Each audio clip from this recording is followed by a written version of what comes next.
नमस्कार, इस खास बुलेटिन में आपका स्वागत है। मैं हूं रुचि शर्मा। एशियाई सुबह की ट्रेडिंग के दौरान क्रिप्टो प्रमुख कंपनियों में और गिरावट आई, जिनमें से कुछ प्रमुख ऑल्ट कॉइन्स और मीम कॉइन्स में गिरावट आई। एसओएल और डोज सबसे बुरी तरह प्रभावित हुए। वर्तमान में पिछले 24 घंटों में 4.5% और 10% कम ट्रेड कर रहे हैं। बिटकॉइन $66,000 से नीचे गिरकर लगभग $65,300 पर आ गया, जो 0.9% की गिरावट है, जबकि ईथर 3.25% से अधिक गिरकर $3,400 पर है। बिटकॉइन ETF ने भी अपना निराशाजनक प्रदर्शन जारी रखा और सोमवार को $145 मिलियन मूल्य की निकासी का अनुभव किया। डोज बुल्स ने सोमवार को लंबे ट्रेड्स में $60 मिलियन का परिसमापन किया, जो कि BTC समकक्षों में भी बदतर है। क्रिप्टो फ्यूचर मार्केट्स में एक असामान्य घटना है। ये आंकड़े मई 2021 के बाद से डोज को लगी सबसे बड़ी हिट है। BTC के लॉन्ग बेट्स में $47 मिलियन का नुकसान हुआ और ETH को $76 मिलियन के साथ उनमें से किसी से भी अधिक नुकसान हुआ। ट्रेडर्स ने कहा कि कुल मिलाकर मुनाफा वसूली और डॉलर की मजबूती के कारण क्रिप्टो लॉन्ग को $440 मिलियन से अधिक का नुकसान हुआ। ओपन इंटरेस्ट या अनसेटल्ड फ्यूचर बेट्स की संख्या 16% गिरकर $600 मिलियन हो गई। इस बीच डोज फ्यूचर्स पर नजर रखने वाले एक लॉन्ग शॉर्ट रेशियो से पता चलता है कि ट्रेडर्स आगे की गिरावट की स्थिति में हैं। रेशियो 0.94 पर है, जो मंदी के पूर्वग्रह का संकेत देता है। लेयर 2 ब्लॉकचेन ZK Sync ने सोमवार को अपना एयर ड्रॉप शुरू किया, जिसमें 45% टोकन का दावा 2 घंटे से कम समय में किया गया। कॉइन रिकॉर्ड डेटा के अनुसार ZK टोकन $0.31 पर खुला और तब से लगभग 32% नीचे है। Global crypto market cap $2.38 trillion है, जो पिछले दिन की तुलना में 1.14% अधिक है। पिछले 24 घंटों में कुल क्रिप्टो मार्केट का वॉल्यूम $88.75 बिलियन है, जो 5.64% की कमी है। DeFi में कुल वॉल्यूम वर्तमान में $6.61 बिलियन है, जो कुल क्रिप्टो मार्केट के 24 आवर के वॉल्यूम का 7.44% है। सभी स्टेबल कॉइन्स का वॉल्यूम अब $82.91 बिलियन है, जो कुल क्रिप्टो मार्केट 24 आवर के वॉल्यूम का 93.42% है। बिटकॉइन का प्रभुत्व वर्तमान में 54.24% है, जो दिन भर में 0.63% की कमी है। बिटकॉइन ने all time non fungible token sales ranking में रॉन ब्लॉकचेन को पीछे छोड़ दिया है, जो $4 बिलियन के अपने पिछले रिकॉर्ड को पार कर गया है। क्रिप्टोस्लैम डेटा ट्रैकर क्रिप्टोस्लैम ने बताया कि बिटकॉइन आधारित NFT ने $4 बिलियन का ऑल टाइम सेल्स वॉल्यूम दर्ज किया, जिससे बिटकॉइन, सोलाना और इथेरियम के बाद NFT बिक्री के लिए टॉप 3 अग्रणी ब्लॉकचेन नेटवर्क में पहुंच गया। पिछले 30 दिनों में बिटकॉइन आधारित NFT ने $148 मिलियन की बिक्री दर्ज की, जिससे वे महीने के लिए टॉप 2 स्थानों पर पहुंच गए। हालांकि लाखों की बिक्री दर्ज होने के बावजूद क्रिप्टोस्लैम के अनुसार NFT के वॉल्यूम में गिरावट का अनुभव किया। टॉप 3 चेन ने 30 दिन की सेल्स में कम से कम 40% की गिरावट दिखाई। क्रिप्टो करेंसी के प्रति उत्साही और इंटरनेट पर्सनालिटी एंड्रयू टेट ने सोलाना और क्रिप्टो मार्केट के बारे में चिंता व्यक्त की है। उनका मानना है कि सोलाना में हालिया कीमत में गिरावट कमजोर प्रोजेक्ट्स को खत्म कर सकती है और इकोसिस्टम के भीतर एक सिलेक्टिव सर्वाइवल को जन्म दे सकती है। टेट का सुझाव है कि मंदी से अंततः खराब प्रदर्शन करने वाली या धोखाधड़ी वाली प्रोजेक्ट्स को हटाकर मार्केट को लाभ होगा। उन्हें वास्तविक क्षमता वाले प्रोजेक्ट्स के फलने फूलने और सर्वकालिक उच्चतम स्तर तक पहुंचने की भी उम्मीद है। टेट जिन रियल प्रोजेक्ट्स की ओर इशारा कर रहा है, उनमें से एक डैडी मीम कॉइन है, जिसका उन्होंने लगातार समर्थन किया है। एक साहसिक कदम में टेट ने घोषणा की कि अगर मीम कॉइन अगले 10 दिनों के भीतर $300 मिलियन के मार्केट कैप तक पहुंच जाता है, तो वह सार्वजनिक रूप से X लाइव स्ट्रीम पर $1 मिलियन मूल्य के डैडी टोकन खरीदेंगे और बर्न कर देंगे। इस घोषणा को निवेशकों का विश्वास बढ़ाने और टोकन के मूल्य को बढ़ाने के रणनीतिक प्रयास के रूप में देखा जाता है। हालांकि टेट के डैडी कॉइन प्रोजेक्ट की प्रामाणिकता अनिश्चित बनी हुई है। मीम कॉइन प्रोजेक्ट्स पर हेवी इनसाइडर ट्रेडिंग का आरोप लगाया गया है, जिसमें टेट मुख्य संदिग्ध हैं।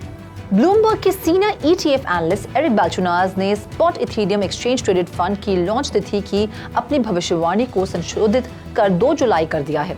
ये कदम जारीकर्ताओं की S1 फाइलिंग पर SEC स्टाफ की हल्की टिप्पणियों के बाद उठाया गया है। बाल्चुनाज का मानना है कि इस बात की अच्छी संभावना है कि SEC अगले हफ्ते फाइलिंग को मंजूरी दे देगी, जिसका लक्ष्य छुट्टियों के सप्ताह अंत से पहले उन्हें अंतिम रूप देना है।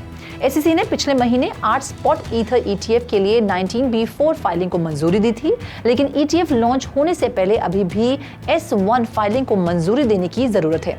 एनालिस्ट का मानना है कि इस बात की अच्छी संभावना है कि SEC S1 फाइलिंग को अगले हफ्ते प्रभावी घोषित करेगा और छुट्टियों के सप्ताह अंत से पहले उन्हें अंतिम रूप देगा।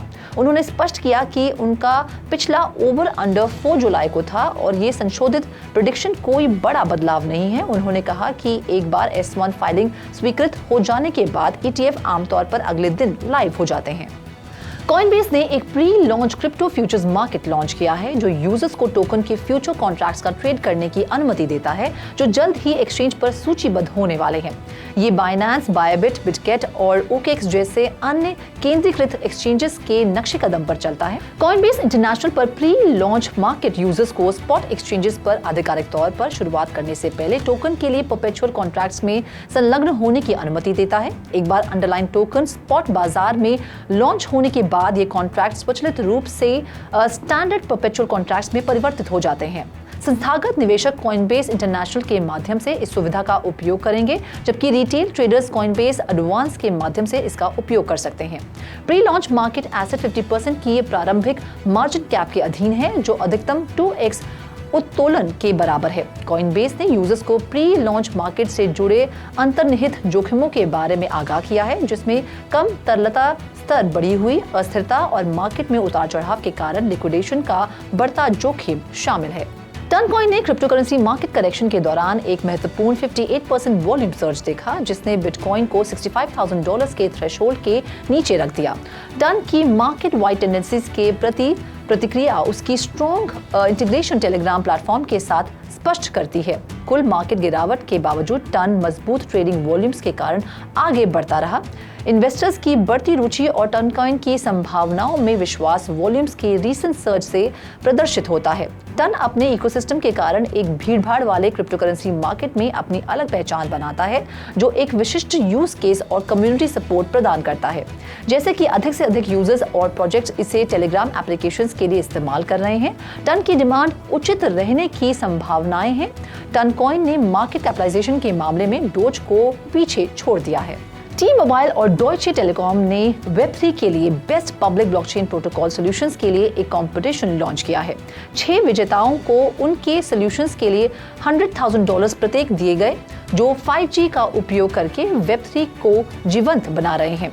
T-Mobile के Web3 प्रयास ने करियर सब्सक्राइबर्स आइडेंटिफिकेशन को डिसेंट्रलाइज करने के सुझाव दिए हैं, ब्लॉकचेन टूल्स का उपयोग करके SIM स्वैप या पोर्ट आउट फ्रॉड को रोकने के लिए।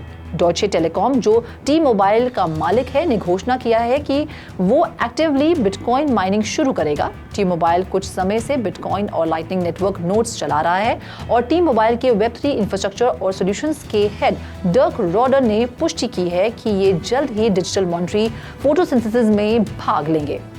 कीरो फाइनेंस, एक डिसेंट्रलाइज्ड फाइनेंस स्टार्टअप, ने 1.2 मिलियन USD का pre seed funding round secure किया है, जो Web3 एक्सेलेरेटर अलायंस के द्वारा लीड किया गया।